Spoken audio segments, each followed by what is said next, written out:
Bienvenue sur Destination Crypto, le podcast qui vous emmène sur les sentiers tortueux de la crypto-monnaie. Je m'appelle Thibaut Coussin, je suis auteur et coach crypto. Ma mission, c'est de vous aider à comprendre l'univers de Bitcoin afin que vous profitiez de ce marché en pleine croissance. Si ce sujet vous intéresse, je vous invite à vous abonner et à reprendre un peu de café pour attaquer cet épisode. Vous êtes prêts ? Allez, c'est parti.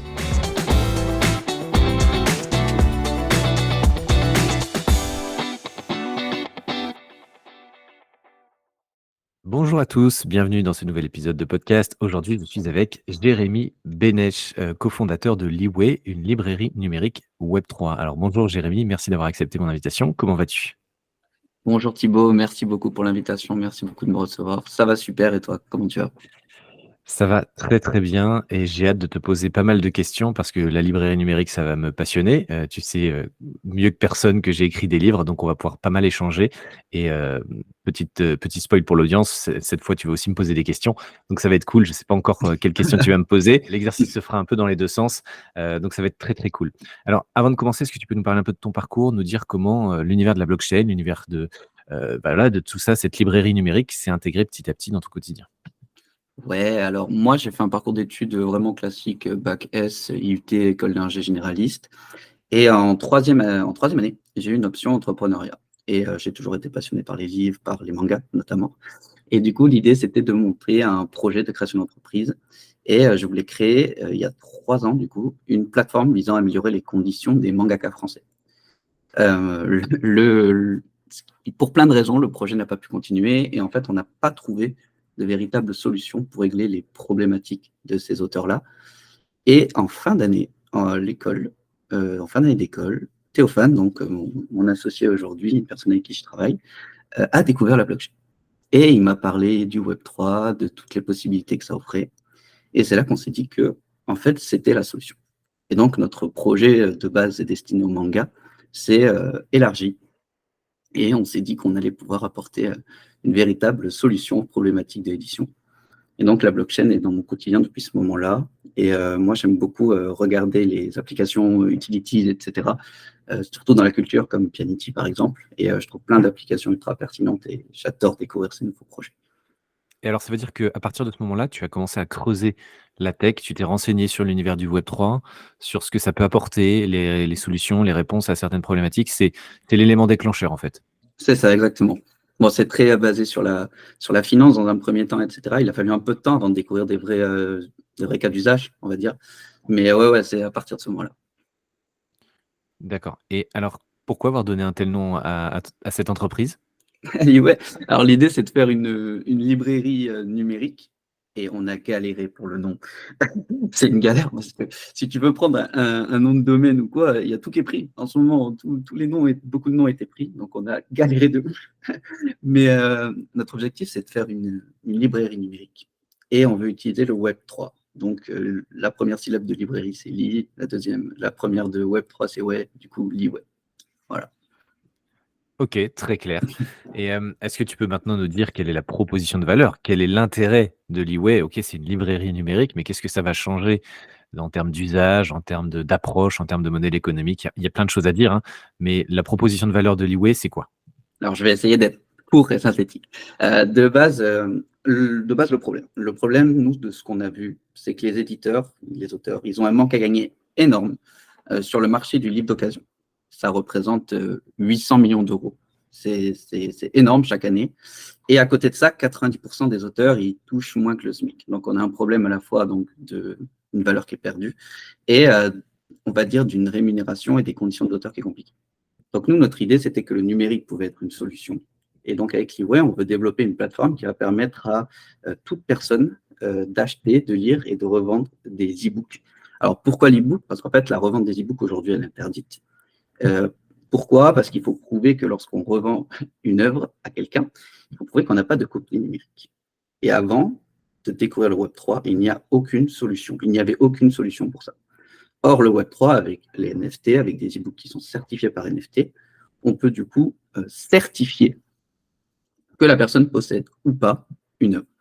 Donc en fait, avec Liway, les e-books seront certifiés par NFT, qui seront des clés d'accès au livre. Et si la clé est transmise, le revendeur pourra prouver qu'il n'a pas de copie privée, car il n'a plus la clé d'accès. Et donc, on va utiliser les technologies de Web3 pour revendre le livre numérique, augmenter le pouvoir d'achat des lecteurs, leur fait faire des économies, car ils vont pouvoir toucher un pourcentage sur chaque revente, chaque vente. Et on va pouvoir leur permettre aussi, du coup, on va pouvoir permettre de créer un nouveau canal de vente pour améliorer les conditions des auteurs qui toucheront un pourcentage aussi à chaque vente et revente. Du coup. C'est super intéressant et c'est passionnant parce que moi, je connais bien un peu cet univers-là et tu as totalement raison dans le sens où c'est compliqué, hein, de vivre, de sa passion, des livres. Moi, personnellement, je peux pas en vivre avec, quasiment la dizaine de livres que j'ai fait. C'est beaucoup trop compliqué et donc il y a effectivement je suis obligé de développer mon activité, de diversifier des choses. Tu Donc ça, c'est travailles un à vrai côté, du coup, tu fais ça à ouais, côté. c'est ça, j'ai le podcast, j'ai de l'accompagnement, j'ai pas mal d'autres choses en parallèle parce que je peux pas vivre juste des livres, donc ça, c'est effectivement un bon premier point. L'autre point qui est intéressant, c'est que toi, tu te dédies au e-book, donc au livre numérique, effectivement. Et moi, je constate qu'il y a finalement quand même beaucoup de personnes qui en achètent, hein. On pourrait croire que c'est quelque chose en marge, mais en fait, moi, je constate que c'est quasiment un tiers de mes ventes. Donc, Ok. je suis sur un sujet qui est qui facilite ça parce que je suis sur, la crypto, donc c'est de la nouvelle technologie. C'est des jeunes qui sont à l'aise avec la technologie, qui voilà, qui passent par l'e-book de façon assez simple, on va dire. Mais quand même, un tiers des ventes, j'aurais jamais misé là-dessus, en me lançant dans voilà, pour mes livres. Donc ça, c'est un deuxième point qui est intéressant et le troisième point, c'est voilà, ce nouveau modèle économique qui peut émerger grâce aux NFT. Le fait de savoir qui détient quelle œuvre, ça va apporter plein de nouveaux usages, et j'ai hâte que tu m'en dévoiles certains. Je vais moi-même en réfléchir à d'autres aussi, mais ça va être fantastique parce que le monde de l'édition finalement, enfin n'a pas vraiment évolué avec la technologie et il y a un vrai problème comme tu l'as mentionné. Donc ça va être très intéressant. Alors, est-ce que tu peux, pour l'audience, nous donner un ou 2 exemples de cas d'utilisation de votre solution, que ce soit côté lecteur, donc ceux qui vont acheter les e-books, ou côté auteur, donc plutôt de mon côté, où moi, j'aurais un intérêt à, passer les e-books sur votre plateforme, à terme? Ouais, tout à fait. Bon, déjà, côté lecteur, commençons par les lecteurs. Donc, on peut prendre l'exemple d'un étudiant. C'est un exemple que j'aime beaucoup prendre parce qu'on sait qu'en ce moment, inflation, etc., donc beaucoup de problématiques autour du pouvoir d'achat. Et j'aime bien prendre l'exemple d'un étudiant qui est, par exemple, en première année et qui va avoir besoin de passer un examen et qui, du coup, va acheter un livre pour se former sur un sujet, sur un domaine. Sauf que souvent, tu connais la fac, etc. Des fois, il y a des matières qu'on étudie qui ne nous resservent pas. Et du coup, une fois qu'il a utilisé le livre, qu'il a lu, etc., et qu'il a passé l'examen, il n'y voit peut-être pas d'intérêt de le garder. Donc, il va pouvoir le revendre. Et du coup, sur la revente qu'il va faire, il va pouvoir toucher 70% de prix. Et donc, du coup, ça va lui permettre de faire des économies.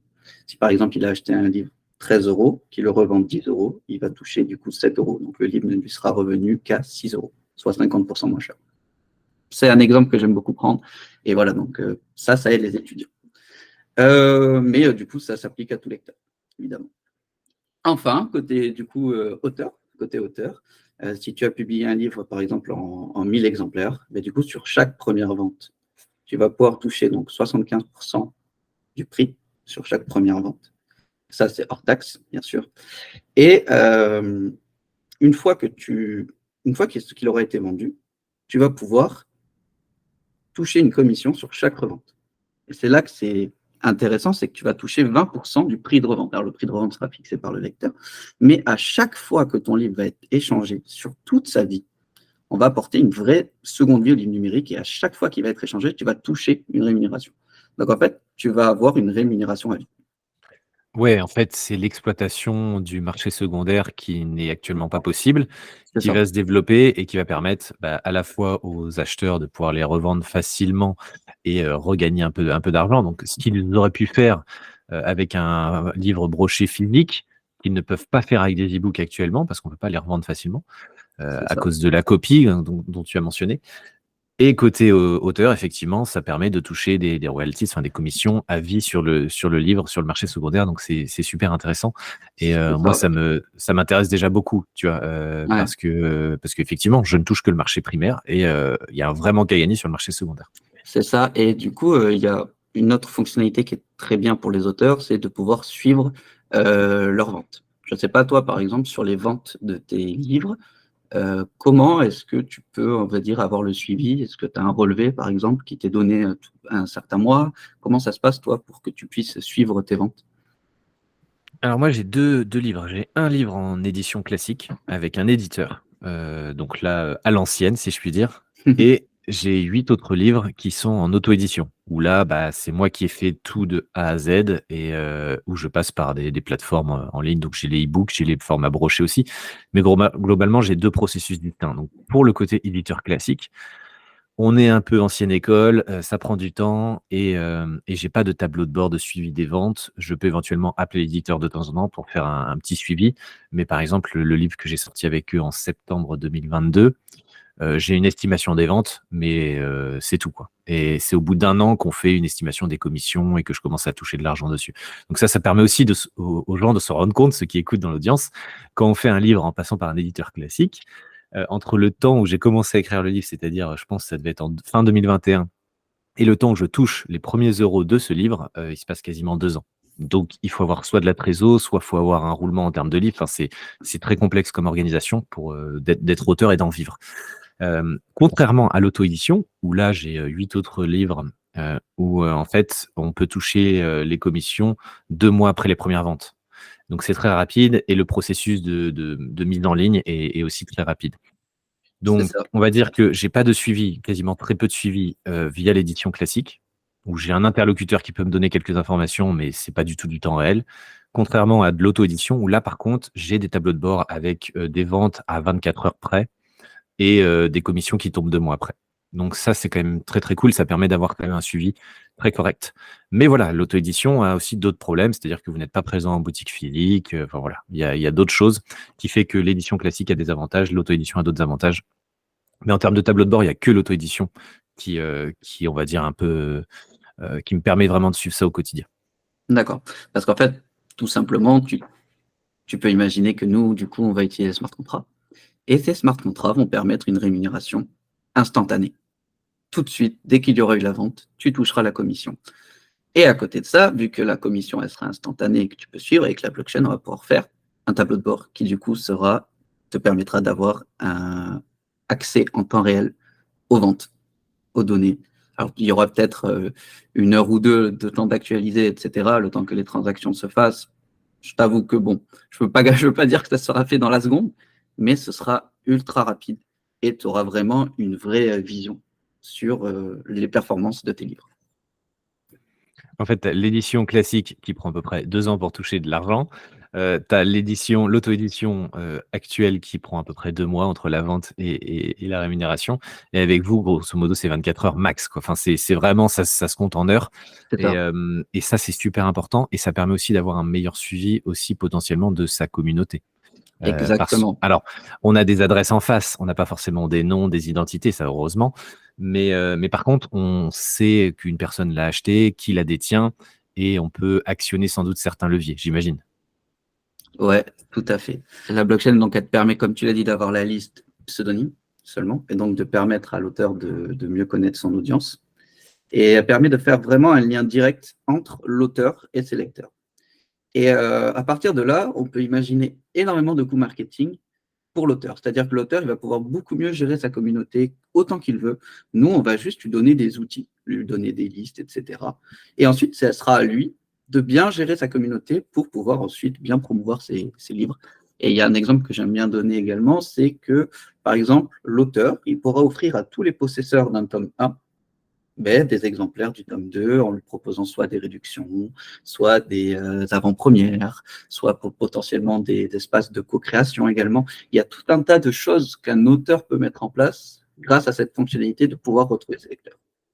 Et ça me correspond totalement parce que, tu le sais aussi, j'ai une collection de 5 tomes, donc c'est totalement logique que moi je propose des avantages pour ceux qui ont acheté les premiers tomes d'avoir des réductions sur les suivants ou un livre offert. Enfin, là, il y a plein de choses qui se bousculent un peu dans ma tête quand tu évoques ça. On aura l'occasion d'en discuter après cet épisode, je pense. Ah Mais, oui. pour revenir un peu, au processus fonctionnel, en gros, quelqu'un qui voudrait lire un livre, enfin acheter un livre, un e-book sur votre plateforme via les NFT, comment ça va fonctionner? Il va se connecter avec son wallet, il va acheter le NFT en question qui correspond à l'accès au livre et ensuite il consulte le livre, il le lit directement sur votre plateforme, c'est C'est ça? ça, tout à fait. En fait, il pourra acheter le NFT, pas qu'avec la crypto-monnaie. Il pourra également l'acheter en carte bleue. La bêta est déjà disponible sur liweb.io, donc on est en train de montrer que les fonctionnalités marchent. Et donc là, on passe par Paper, par exemple, pour permettre à toute personne d'acheter à la fois en carte bleue et en crypto-monnaie. Et effectivement, la personne qui veut acheter le livre en crypto-monnaie pourra connecter son wallet via MetaMask, par exemple, et acheter simplement le NFT, mais il pourra aussi l'acheter en crypto-monnaie. Et l'idée, en fait, de la plateforme, c'est que ce ne soit pas une plateforme full Web3, tu vois.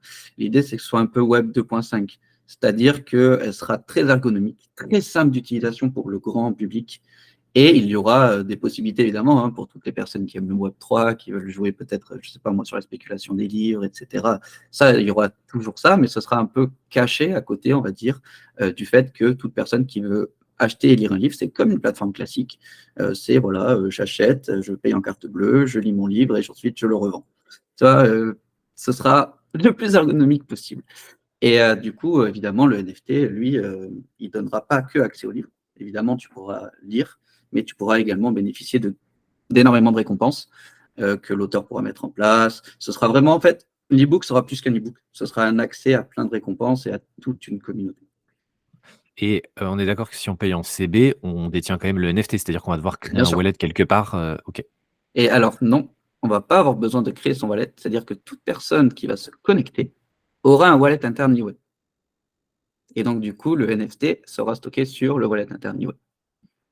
Voilà, en fait, les personnes OK. posséderont un wallet sans trop savoir. Enfin, certaines personnes ne réaliseront pas qu'elles posséderont un wallet, en fait.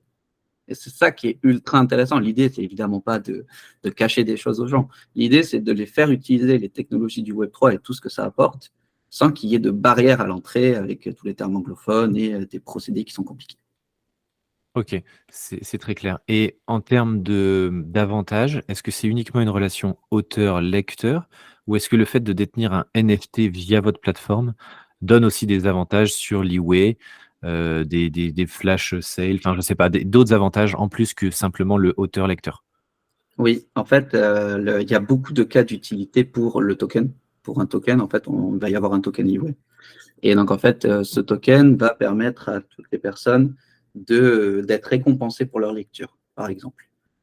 Plus tu lis, plus tu interagis, plus tu auras de tokens. Il va y avoir énormément d'avantages. Ça ne va pas être que effectivement auteur-lecteur, ça peut être également lecteur-lecteur. L'idée, c'est qu'aussi on organise des événements. Donc, le fait d'avoir certains NFT permettront de donner des billets d'accès à des événements plus ou moins privés ou plus ou moins VIP, tu vois. Il y a énormément de possibilités. Voilà, il y a plusieurs programmes de récompense auxquels on a pensé. Il y a aussi le fait qu'on veut mettre en place une sorte de DAO. Donc, plus tu as d'œuvres, plus tu as de tokens, plus tu as de pouvoir décisionnel sur les œuvres. L'idée, si tu veux, c'est que pour garder une base de qualité sur des plateformes qui peuvent être, par exemple, que de l'auto-édition, des trucs comme ça, pour garder de la qualité sur la plateforme, l'idée, c'est qu'on va devoir un peu, alors je dirais pas contrôler, mais permettre en fait à la communauté de sélectionner des œuvres qui seront mises sur la plateforme. Nous, c'est vraiment ce qu'on veut, c'est mettre du coup les lecteurs en fait au cœur du projet et la communauté au cœur du projet pour qu'elle nous permette en fait de sélectionner un peu plus les œuvres qui pourraient être sur la plateforme. Tu rajoutes encore un peu plus de Web3 quoi. Exactement, ouais. C'est ça. Bah, Mais c'est tu vois, l'idée, c'est de réussir à le mixer pour pas que ça paraisse Web3 et tout. Faut pas le présenter comme une DAO, faut le présenter comme une communauté qui va pouvoir sélectionner les livres, tu vois. Et c'est tout ce travail qui est un peu compliqué, mais qui est passionnant. ouais, ouais, bah, de toute façon, effectivement pour onboarder les gens, il faut que ce soit ultra fluide, il faut que ce soit ultra ergonomique, il faut que ce soit transparent le côté tech. Donc effectivement, vous avez raison de faire ça, de proposer la CB, de masquer, on va dire, un peu l'utilisation du wallet pour que ce soit beaucoup plus fluide pour les gens qui n'en ont pas l'habitude. Mm. Donc voilà, OK. Quelle est l'infrastructure que vous avez choisie pour héberger vos NFT? Est-ce que vous êtes sur Ethereum? Est-ce que vous êtes sur Polygon? Enfin voilà, quelle est l'infrastructure? Et est-ce que tu peux nous parler un peu du token Leeway? Tu l'as déjà un peu mentionné, mais comment vous pensez, ce token? Pour quelle est son utilité concrète et quels sont les avantages? Quels sont l'intérêt pour les gens de s'en servir? Alors, la première question, c'était quoi déjà, pardon, avant l'utilité de token? Quelle est l'infrastructure utilisée? Oui, l'infrastructure. On va utiliser Polygon. C'est la blockchain qu'on a choisie. C'est une blockchain proof of stake. Donc ça, c'est ce qui nous intéresse, on va dire, d'un point de vue écologique. Déjà, c'est le mieux qu'on puisse faire. Et aussi, les transactions prennent un plus petit pourcentage pour les frais de gaz, ce qui fait que les transactions sont assez rapides aussi, etc. Et puis, on sait que Polygon, c'est déjà en fait un système qui, on va dire, est solide et qui continue à se développer aujourd'hui. Là, récemment, ils ont annoncé pas mal de choses. Donc voilà, ça c'est déjà pour la blockchain. Et ensuite, effectivement, le token qu'on veut faire, le projet, en fait, le projet, c'est un NFT d'usage. Donc il était primordial pour nous de désigner un jeton qui maximise lui aussi l'usage. Donc on a pris par exemple un accès à un programme de récompense donc, qui s'appellerait Token Back, qui permet en fait de récupérer un certain montant de Leeway à chaque interaction qui est faite. Donc ça peut être de l'achat, ça peut être du partage sur des réseaux sociaux, ça peut être des notes, des commentaires. Il y a toute une tokenomics qui a été réfléchie pour ça, qui fait qu'en fait, on a dû trouver en fait un équilibre entre à quel point est-ce qu'on peut gagner des tokens, mais à quel point est-ce qu'on peut utiliser aussi ces tokens pour la plateforme. Donc du coup, il y aurait donc ça, il y aurait aussi la participation à de la DAO avec des votes. Plus tu as de crypto-monnaies, plus tu as un vote important pour pouvoir publier une œuvre, choisir l'œuvre qui sera publiée. Et aussi, du coup, tu pourras profiter de ventes privées ou d'un accès anticipé sur certaines éditions limitées si tu as certains tokens, si tu as un certain nombre de tokens. Il y aura plein de nouveaux avantages qui vont être implémentés au fil du développement du projet. Nous, on va devoir s'adapter parce je pense qu'on va avoir aussi des auteurs qui vont penser à des récompenses auxquelles on n'a pas pensé. Donc, il faudra voir comment est-ce qu'on associe peut-être le token à ça. Et enfin, pour encourager l'utilisation du jeton, il y aura tout un programme de récompenses Read and Learn, Read and Earn, tu vois, ça a été bossé, hein, qui permettra Je vois ça, ouais. de récompenser en fait le temps passé à la lecture, de récompenser la lecture. C'est quelque chose qu'on veut faire, c'est vraiment encourager les gens à se cultiver, à lire, à découvrir de nouvelles œuvres, et le fait de pouvoir être rémunéré pour la lecture, on trouve que c'est pas mal. Et ce jeton, il sera lancé prochainement? Il y a une vente qui est prévue? Si j'ai bien compris, on pourra soit l'acheter, j'imagine, pendant c'est une fameuse vente, soit on l'obtiendra via des interactions au sein de votre plateforme? C'est ça, exactement. Alors, le token, il est prévu pour, on va dire, début de l'année prochaine. Il y a toute une phase de développement, évidemment, le temps de pouvoir le lancer. Nous, actuellement, on est encore en train de tester la bêta. On aimerait sortir la version finale de la plateforme, donc du coup, début d'année prochaine. Et le token, c'est un peu la dernière étape. C'est pour pouvoir lancer toutes les récompenses, etc. C'est la dernière étape pour avoir pour avoir la version finale de la plateforme. Super, bah, ça donne déjà un ordre d'idée, une date estimée du lancement. La bêta se passe très bien? Vous êtes plutôt confiant? Tout roule? Vous êtes combien derrière, en fait, derrière Leeway? Vous êtes nombreux? Alors pour l'instant, Leeway, on est trois. On travaille avec un développeur qui nous aide grandement à développer la bêta. Aujourd'hui, moi j'ai même un petit stagiaire en com et marketing, Noam. Voilà, et les deux associés avec qui je travaille, donc c'est Théophane et Quentin, et le développeur c'est Cyril. Voilà, je les cite parce que c'est important pour moi. Et voilà, donc aujourd'hui on est 5 à travailler sur Leeway. Et la bêta, écoute, les fonctionnalités, tout ça, tout marche très bien. On a vraiment réparé les principaux bugs. Concernant les ventes, c'est plus difficile d'avoir on va dire, la communauté, etc. Là, nous, ce qu'on cherche, c'est vraiment, si tu veux, de la preuve de marché. Donc, essayer d'avoir les 100 premières ventes, et vraiment les premières ventes qui nous permettront par la suite de pouvoir débloquer des fonds, des prêts, etc.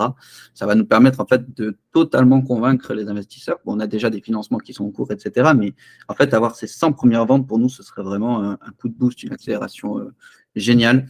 Et donc voilà, donc si toute personne souhaite soutenir le projet et contribuer à l'évolution de l'édition, en tout cas, n'hésitez pas, sur la bêta, il y a pas mal d'œuvres et vous pourrez les avoir pour pas cher.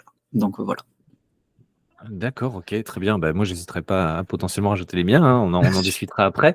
Tout à fait. En tout cas, je trouve ça très, très, très intéressant et vous avez déjà des discussions avec, pas mal d'auteurs, enfin des pas forcément des gros, hein, mais des gars comme moi, par exemple, qui ont des livres comme ça et que vous pourrez ajouter au fur et à mesure, comme ça, assez facilement?